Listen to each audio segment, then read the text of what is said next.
Hey guys, thanks for tuning in to another video on ForgottenWeapons.com.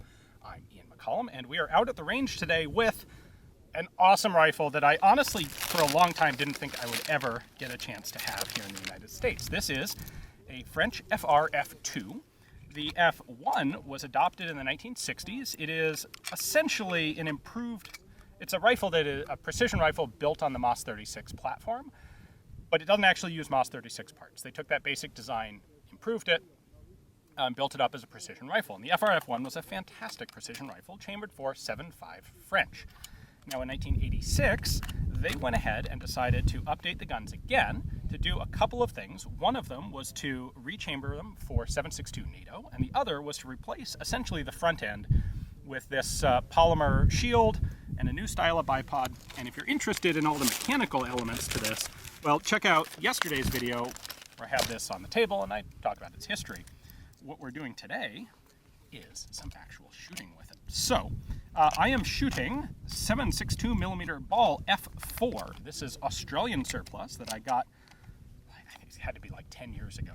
And it had a reputation at that time as being very accurate 7.62 surplus. And so I bought some of it and I just kind of stashed it away, figuring at some point I'll want good, precise 308. And I think this is probably worthy of proper match grade ammo, but for the time being, I'm using my really good, it should be really good, 308 surplus. So, 10 round magazine. I have a paper target out there at 200 yards, but we also have 4 clay pigeons that a previous shooter has left on the range at about 150 yards. And so I think this should be pretty well zeroed at this point. I think we're going to try hitting some clay pigeons. So, let's see how that goes. All right, so the camera view is probably not that great because we're zoomed all the way in, but I'm going to start with the bottom right. Let's see if I can do this. High.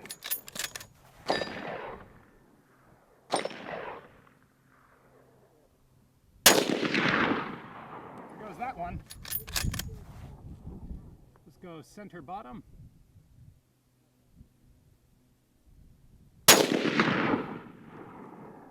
I think that was just slightly high as well.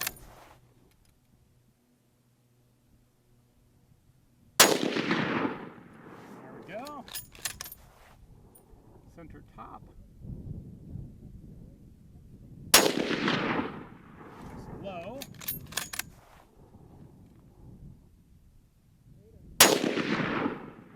Oh, so close.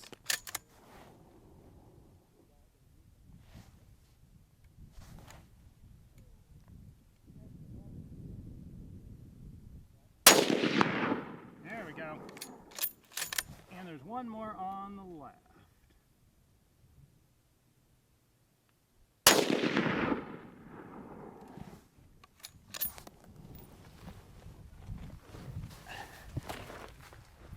That is pretty sweet.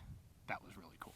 I thought I had it a little bit better zeroed than that. I had to actually hold under them a little bit, and that's a problem with my zero. But we'll get that fixed up. In fact, we're going to go ahead and put a group on paper at 200 yards, and that'll show me exactly what I'm shooting. It is worth pointing out here that what I'm shooting with is an APX L806-04 scope. This is actually the scope that was developed for the MOS 4956. It's 3.85 power. It's really old technology. It is essentially a, I don't even want to say updated, it's essentially a German ZF-4 scope. That has been recammed with the BDC for 7.62 NATO. That's what the French used on the FR-F2s for the first several years of their adoption. Eventually they would switch to more modern scopes, 1 to 6s, 1.5 to 6s, 3 to 12s, that sort of thing. But for a long time the French army used this scope, and it kind of doesn't make sense on paper, but when you get behind the gun, actually it works really well. I also want to point out I can actually load the bipod. It's on a pivot, a really cool pivot mount. The gun's actually hanging from the bipod here. But I can push into it and actually get some resistance on the bipod, which is nice and helps. All right, five rounds on paper at 200 yards.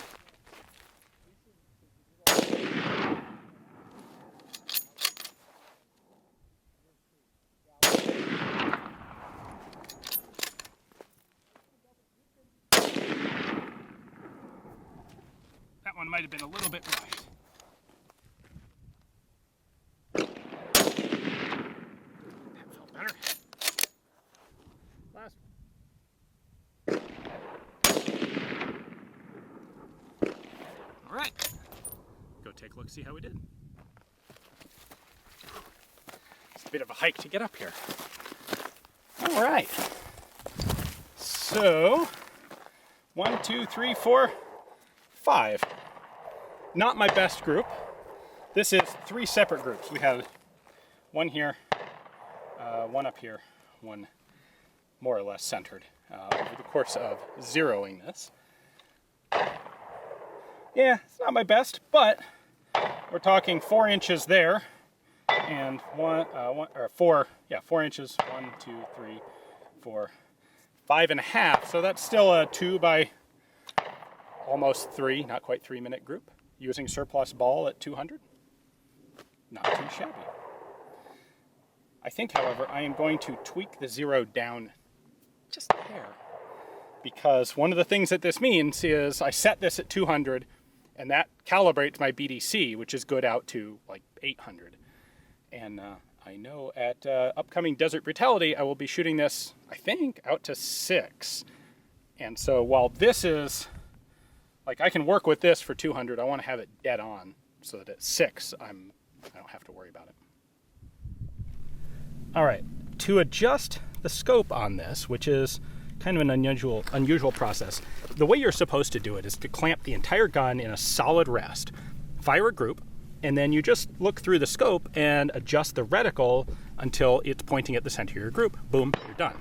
Now, I don't have a solid rest, I have a bipod to shoot off of, but I'm kind of doing this the wrong way. Now, mechanically, what you do, this is backwards for what a lot of American shooters are used to. I have windage on the top and elevation on the side. The elevation is marked only as a BDC.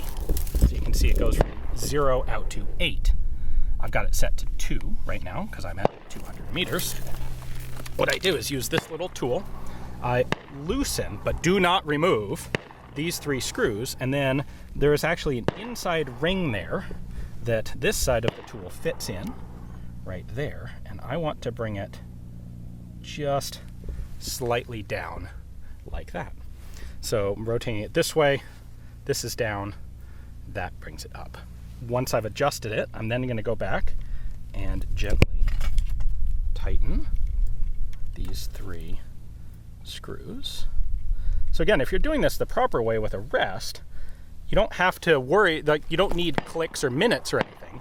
You just look through the scope while you're winding this thing back and forth until the pointer's, the reticle's in the right position.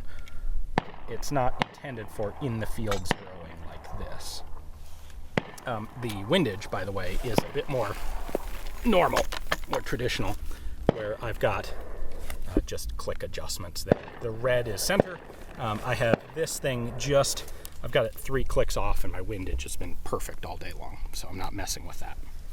Got a cap to cover that. All right, let's see if that fixed it.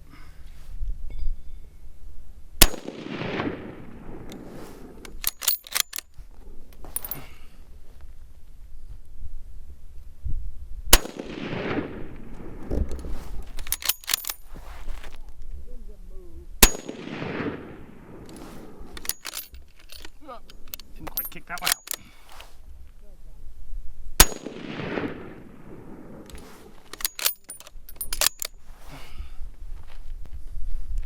Last one.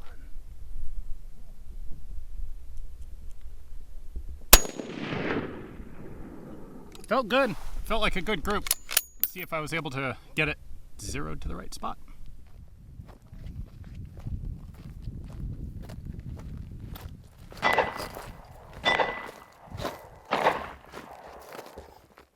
Oops. When I mentioned the specific directions that you roll that tool to adjust, I got it backwards, and I actually raised my group up rather than pushing it down. So we will fix that later off camera, but I figured it's still worth pointing out here, that's a really nice group. Again, this is 200 meters, and I've got less than a 2-inch, so less than 1 MOA of vertical dispersion, and 1, 2, basically 3 inches, about 1.5 MOA of horizontal dispersion. I will take that. With surplus ball ammunition, I think that is pretty fantastic. So, FR-F2, like I said, if you missed the discussion of this gun yesterday on the tabletop, definitely check that video out.